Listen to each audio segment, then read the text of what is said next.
How do you get to this point? Like, how do you become a Dallas Cowboys coach? And I know this is a story you've told, but maybe just give us a bit of a backstory. Yeah, I'll give you like the shortened version of it. So started playing here in London, and I started I think about 14 or 15. I really can't remember, and it's super random how I started. Like there was like I watched it on TV.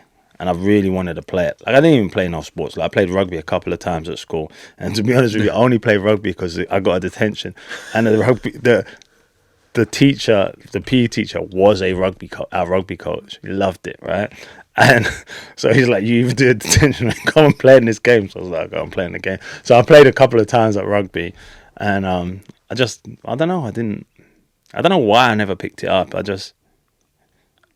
I don't know. It was weird. And then like I think the things you talk about in American football, they were doing those things in the 90s. So it was on Channel 4. It was easy to access. I kind of fell in love with it, you know. And there was a shop in Barnet that sold American football equipment. Super random, right? And then they had like a sign on their window. Because I went there to buy a ball. And had a sign on their window to play. So, and it was far, it was in Hayes. So I found a number, I went and kind of then caught on with that team. And that team was non-contact. It was like tag. Like at that time, if you was under, I think 16, you couldn't play tackle or something. So I spent a year there, and then that team shut down, and then we went to Finsbury Park.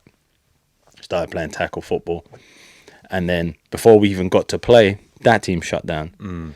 And then we went to Southwark Park in South London. And then started playing, and then I played there, played in youth football, then I played senior football, and ended up going to college for a short amount of time, but it wasn't really for me. Like I went to America for like 6 months and to a junior college in Iowa, came back and then got picked up by NFL Europe. Well, I got a workout for NFL Europe. And I went to it. I didn't get on the first time I went. And then they changed my position. They put me from, like, I used to play on offense. And they put me on from there. They got me to play linebacker, and I just never played the position. And they said I'd done a good job, and then come back next year. And I went back next year, and then I played there for 5 years. End up getting on the international program, which they had then, and played for the Chiefs and the Panthers. And then that whole span took about 10, 11 years, and done that. And then I finished playing football. And when I was finished playing football, I was coaching. Like I was doing this still. Right at the end of my career, I started coaching. The guy that coached me in the South London team, he started a new team in South London, further near Croydon, so, right by Selhurst Park. And I started going down there to help the young kids. And when I finished playing, I went down there all the time and then just started coaching. And I coached there for 2 years, just voluntary. And kind of I loved it. Like, I didn't think I would love it, and then just loved it. And then the next thing was kind of just a chain of, like, crazy events. So, like, I went, we got some sponsorship to go and take, well, we didn't, someone on the Warriors got some sponsorship, take some kids to Texas to look at to go around colleges to try and get scholarships, right? And I when I finished playing football, I started a business, kind of helping kids.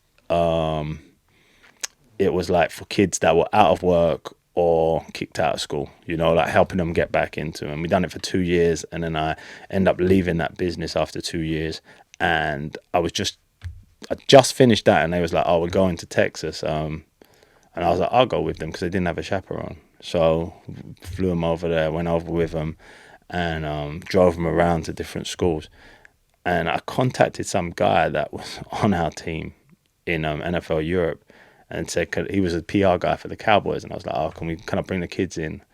And we met for breakfast just before, and he was like, "Yeah, come over." And he's like, "What are you doing?" I was like, "Actually, I'm trying to get an internship in the NFL as a coach." Like, they have this thing called the Bill Walsh Minority Program. So it's like set up for people of, like, basically now it's called the Diversity Program. So it's set up for people that are basically minorities, women, anything that, like, that you struggle to get over that barrier. So it's a program that you can go on. So I applied for it, and I was really pushing the NFL to help me get to Jacksonville because they come here. So and I was telling him about it. He's like, oh, bring your like CV, and I got there, and he was like, he just texted me like the night before. He's like, get a shirt, I got you to meet someone. And I went there, and I met this guy, Jerome Henderson, and it was kind of like a mini interview. Sat in there, and I left, and he called me, and he's like, you got the internship. And then it was game on, and I interned for 4 years. So it was 2 years with Dallas and then 2 years with Atlanta. So basically what happened was, though, that was kind of the catalyst. Is the NFL, when I got that, the NFL gave me a job. So they offered me a job they didn't give me one, but they offered me a job to set up a community program in London, like flag football, different initiatives. Imagine if there was a team. My scope for the job was, imagine if this was a team, how would you set up a community program? How would it become self-funded? How would you do these things? So I'd done that. And just before I was taking those kids, FA came to the Warriors. And so through this Cowboys thing, I talked about him, and I ended up training him. And who's he, sorry? He's F.A. Abada. He plays for Washington now. So I ended up, we met each other, and he asked me to train him, and I used to train him in the mornings before work. And he ended up signing for the Cowboys. So that kind of gave me a platform. It's like when I came back, there's so many it's things. Wild. Yeah, like when I came back from the first time I interned at Dallas, I sat down, and O.C. Manura's desk was next to mine. I didn't know him at the time, and started telling him what I wanted to do. I wanted to find international players, and he's like, we got to do this. That's why I'm here. So he was like a huge part of the international program, because I think if he wasn't there, it wouldn't have happened, because he has such a voice in the NFL that he got us in front of the right people. And it was just a crazy like time. Everything we was doing, it wasn't just working, it was having like a major impact. So it was like the community program done really well, and then because of FA, they allowed me to find other guys. Like, they gave me a remit like a month in advance. It was like, go and find a couple of guys. If you want to take them to America, you take them to America. We'll film a show about it. We'll sell it as content and see if you can do this.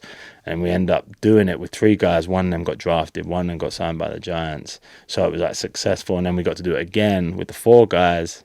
No, there's 5 guys. And then they went to teams. That's when we got the practice squad exemptions. And FA was on that and got him on that. And then the next year we found a guy called Jordan. He was a rugby player. He got drafted by the Eagles. And another guy called Christian, he ended up playing for Pittsburgh, and Alex Gray. So it was like kind of we started using other sports and looking at how we can find athletes in these different worlds, and could we convert them? Because it's like a really unique sport in that way. There's certain positions that you need to only do a certain set things. And if you're good at them, you got a chance to stay and develop your other skills along the way. There's not every position you can do that, but there's a couple of positions in the NFL that you can that are they're technical, but you could also win with just raw athleticism. You won't be able to survive for a long period of time because your athleticism, as you get older, it kind of dies off.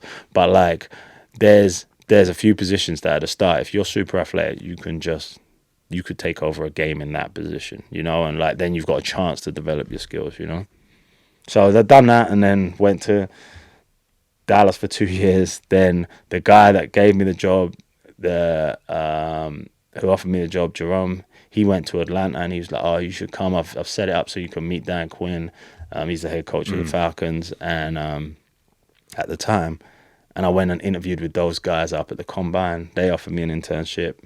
Went there for 2 years, and it was really cool because in that part, the first time I got there at Atlanta, Dan was like, okay, got to know me, knew I played linebacker, knew I'd been working with the DBs in Dallas for 2 years. He was like, we're going to put you on offense.